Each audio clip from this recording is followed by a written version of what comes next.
欢迎来到我们的频道。今天我们要谈谈一个能够实现食物自由的永续农业之道——食物森林。不要误会，永续农业不是要让人们再次深陷无休止的劳动，相反，它是将辛苦的劳动还给自然，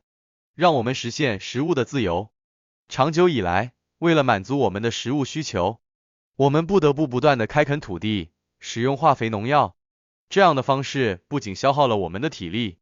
也伤害了地球的生态系统。然而，现在有了一种全新的农业模式——食物森林，它将辛苦的劳动转交给自然，实现了食物的自由。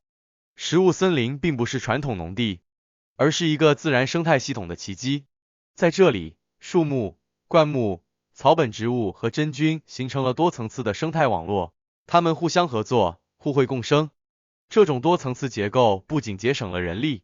还实现了生态平衡，减少了害虫和疾病的威胁。这样的系统让我们不再需要长时间的劳动，同时实现了长期的永续生产。食物森林的魅力还体现在它的环保特性上。相较于传统农业，食物森林减少了对化肥农药的需求，降低了温室气体排放，同时保护了生态系统的多样性。这种环保友好型的农业方式，让我们不仅拥有了食物的自由，还保护了地球。最令人振奋的是，